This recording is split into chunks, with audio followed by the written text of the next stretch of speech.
Let's see how to use DataWeave. If I hope most of you have already tried your hands with DataWeave, but in case not, then please have hands-on experience first.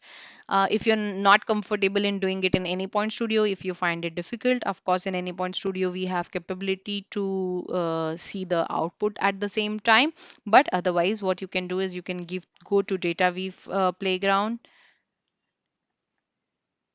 This is a playground provided by MuleSoft to test out your DataWeave expression if the transformation is working correctly. Here, as soon as you enter DataWeave playground, you will see that here is the input explorer. Here you can pass the input. Automatically by default they give JSON format, so if you want to change the format, you can put here any input format that you want to give: CSV, DWL, text, multipart, YAML. You can mention it here. Then comes your script part. Here also by default the standard format is given. If you want to change it, you can change it here. Then here is your dashes to separate header and body. Then comes your body part, and whatever transformation you write here, you can see the output immediately here. And also, in case you want to add a DWL file, you can add your DWL file here, and you can then access it here. Here they have also given tutorial how to use it. And whenever you are needed to do any transformation, you can then try it out here. For example, in this case, I am passing array of where students, and I want to convert it into the different format. So here I am just writing students and I am writing application slash JSON, and I am able to convert the output in the required format because it is converting it into the JSON format. With the here, for example, if in case I want to change, let me show. So here in this case, your input is provided from where students. So if your input is going to come from your previous event source, and you want to test it out here, then in the header, you can pass this where students. And later, when you're doing coding, you can just map it from payload. And then here you can write payload and your code would work fine. Because these are mostly revision sessions, I do not want to walk through each and every step. But if you have not worked on this earlier, then I would strongly suggest that you open your DataWeave playground and you type it all and see playing with your transformation logic. Okay, so here when we have input as a variable a, which is array of different objects. If you see here in curly braces, you would see in first curly brace you have name Kalyani, employee ID 101, location India. So it means that this particular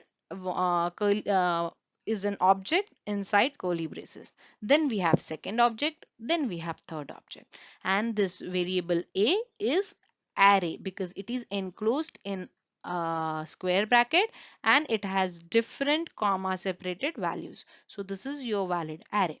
Now to access the values from array, what do we do? To access the values from array, we use map operator. So here first you write a, then you write map, then you add curly braces after map, and inside that then you mention what is the transformation that you want to do. So here I want to transform my name into employee name. Here my name is name and here it is employee name. So I'm writing employee name colon.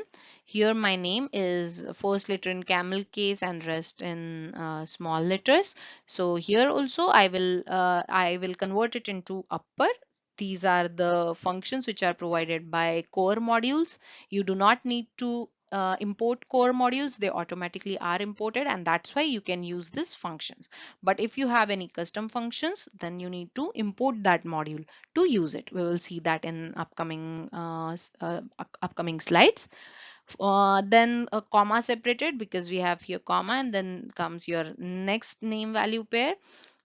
Here we had already mentioned output is application JSON. Now here we are again mentioning ID colon employee ID. So instead of ID, I want to now change it to ID. Then location, I want to change to country. And then in the login name, I want to do concatenation. So concatenation is done by plus plus. So I am saying dollar dot name plus dollar dot employee ID. So dollar is used to extract all the values from your key.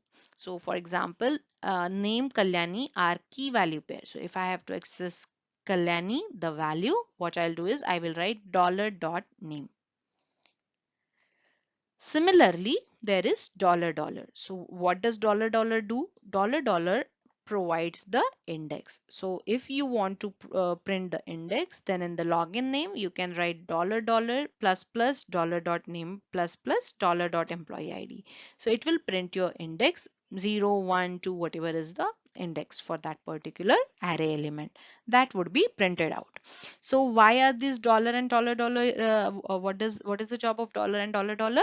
By default, they extract key and the index respectively from your array object.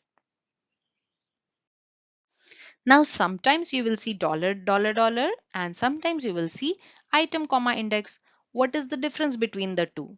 So here, when you are using item or index instead of dollar, you can simply write it as item. So instead of wherever you were using dollar, now you will use item, item dot name, item dot employee ID, item dot location, etc. And wherever you wanted to use index, instead of using dollar dollar, you will be start using index. Okay.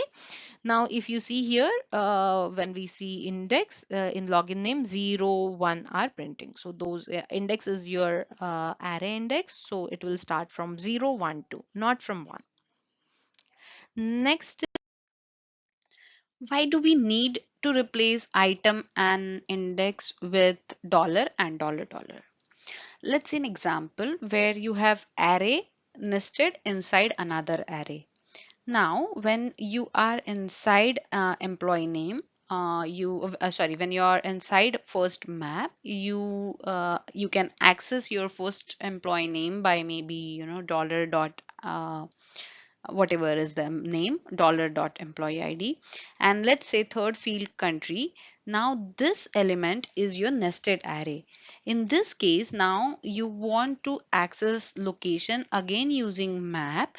In this case, if inside this, if you try to access it with dollar your employee name with dollar dot name, it will not show, because now the dollar means for location, whatever are the values inside location, those would be accessible. So in this case, you lose the access to the information in the outer loop. That's why in such cases, it's always best practice to replace item and index or any other name. See, here you can give even your own name.